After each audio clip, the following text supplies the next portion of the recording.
You'll enjoy this video if you like to sew, have a baby, or want some ideas for how to set up a sewing space. Alright. Hello, I'm Avonlea. Welcome to the Thea Tree. This is a channel all about sewing and art and creativity. For now, I'm sewing baby clothes and I set up my new sewing space, so you're going to see that today. It's almost organized. There's always more things to do, but you'll see it. That's my baby over there. You'll see a little bit of her as well in this video. That's why I started making baby clothes. Before I pack up my old space and my sewing machine and everything, I'm going to kind of tell you how I got into sewing and where I got my sewing machine and all of that.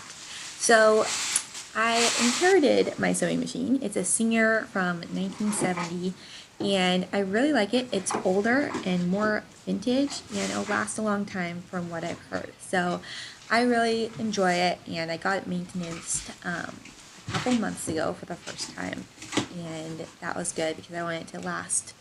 I do not have a lot of experience in sewing. I grew up as an artist. I love to draw and paint, and I still love that, but I wanted to get into a new hobby because I'm just full of trying different things.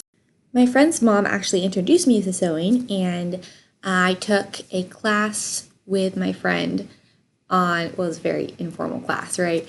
But it was very fun because it was just the two of us, and her mom taught me how to make a pillowcase first of all. So I got to pick out the fabric and make that, and then I also made a reversible bag. So I learned how to do the fusible interfacing on the fabric. I believe that's what we used. It might have been matting. I can't remember exactly, but it was definitely like it was sturdy. And it was two different kinds of fabric, and I actually couldn't pick out the fabric for that one, so my friend picked it out for me, and it was really cute, and I loved it. I used it for a number of years, and I still have it. It's got a little small rip, so I need to fix that now that I'm back to sewing again. But then I got into crochet, and a little bit of knitting, but mostly crochet, and collecting rocks, you know, all the kinds of different hobbies one goes through in childhood. And now I've circled back to sewing. It's been about, I'd say 12 years since I really sewed. I sewed a little bit in high school, like trying to make a dress for myself and shorts, which I did both of, but I never felt confident wearing them out in public because they were my own pattern, self-drafted, and they looked a little bit wonky because I don't know a ton about sewing. Okay, so here I have like old fabric. I also have like pants I don't want that I'm going to be piecing out other clothing into. So I'm going to put like scraps of old shirts and clothing in here, and then actual fabric like this I'm going to put in a separate location.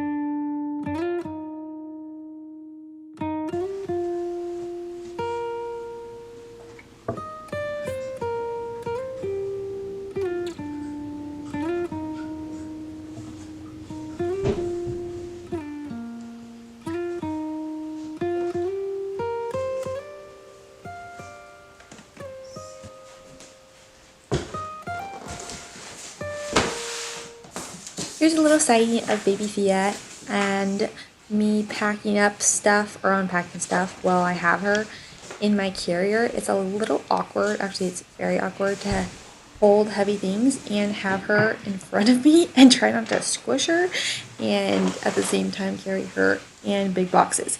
But we're making it work. This is a mock-up, so we'll put it here for later use.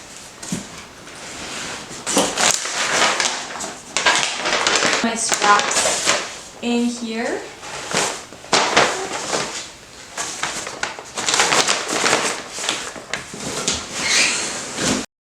Thea loves just watching me do stuff, especially when she's right there. If she's somewhere else, like in the rocker or the table, she'll want to be with me constantly. So having her in the carrier is the best option because she's not going to fuss or whine as much. Even though she's a very chill, good baby. Like, she can just sit on the table there and watch me do stuff. But I like to have her in the carrier as well.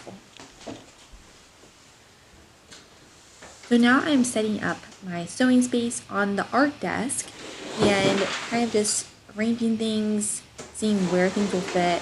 I decided to have it on the left side and have my fabric on the right side so I can just like cut out things and then instantly bring it over to the sewing machine to sew.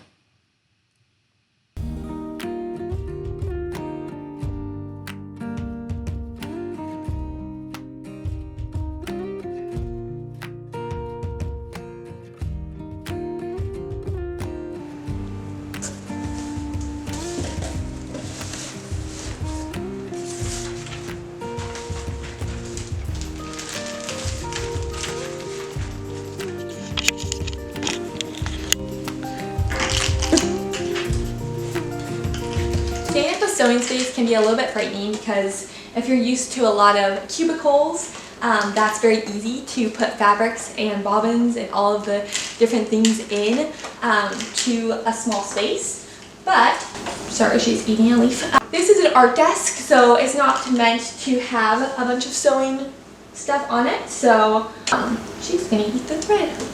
That's not good. So I actually set up like a bookcase kind of thing. Tell me in the comments what they're actually called. It's not a boot bookcase. It's for shoes that you put in little cubicles. But I set my fabrics in there and that worked out great. So you could do that. And then little compartments like this for my bobbins and sewing thread. That works out well. And sewing needles. So I found IKEA has good sewing nooks.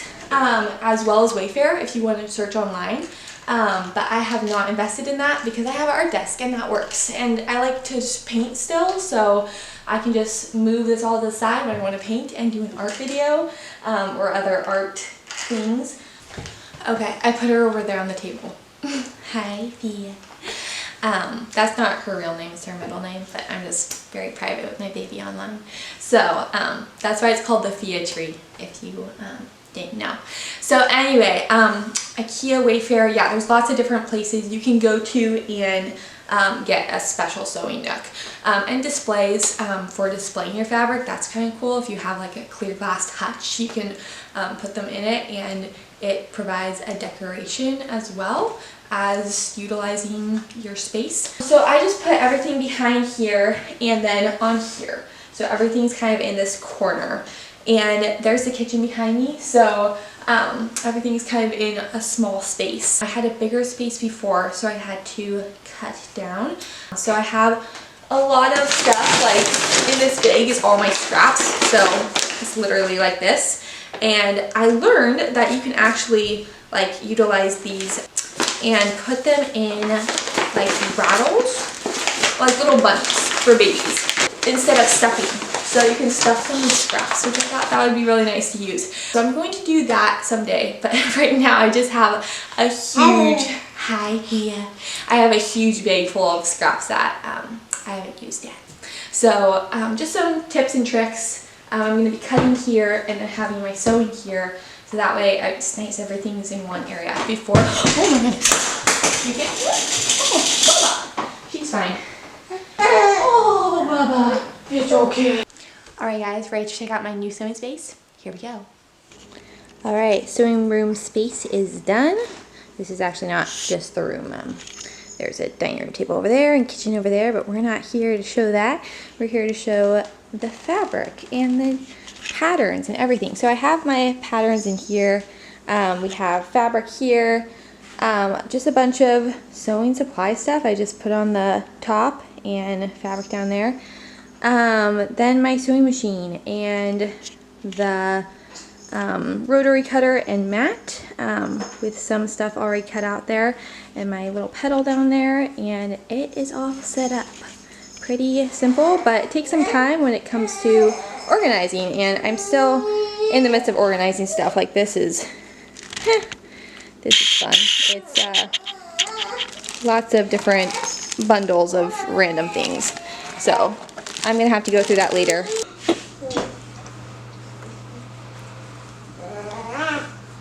So it's been a few days and I am now working in my space that I organized, and it is messy again, of course, because I'm working in it. But I figured out I kind of wanted to do a couple of different things that I originally planned. So you'll know, like the, I'm still calling it the shoe bookcase. It was just kind of big open spaces. I kind of just like piled all my fabric in there. And Mom was like, oh, I can search for some bins for you, because that would organize all the fabric nicely. And so I think that will work out great, because I can fill them with fabric, and then Fia won't get into them when she starts crawling. As well as I can pile everything out of the bins when I want to go to a craft show, and then put my inventory in those bins that were filled with fabric. So it's kind of like a dual purpose.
So I'm trying the top half on her first, because I want to make sure it fits. So it will button, which is good, because the last couple didn't. And so I actually had to widen these so that they would button around her little waist, because she is unusually fat for her size. She's 5 months, but she's like in the 87th percentile. So yeah, it's kind of crazy, but it worked. So we're happy, Fia. And I'm going to make the bottom and put it all together now.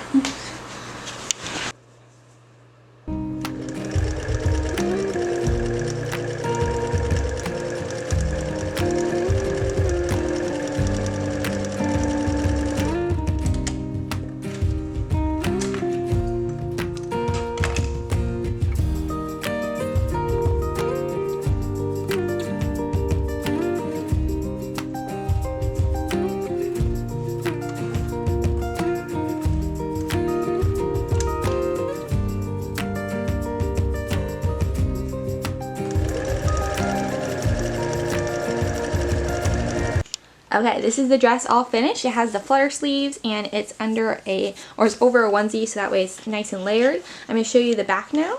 So the back, I chose to do snaps. So you'll see I've never done snaps this way before, but it's like a little tape that the snaps are already on. So I just sewed it on there, and that worked really well.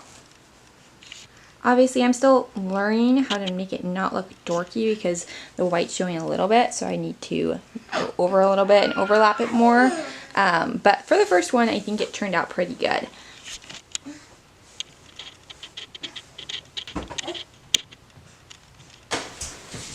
I'm back, and Fia is back to ripping the leaf apart, so that's fun. Thank you so much for watching. I really appreciate when you watch and like my video. It's super sweet, and I will see you all in the next playlist video, and you will also see baby Fia, most likely.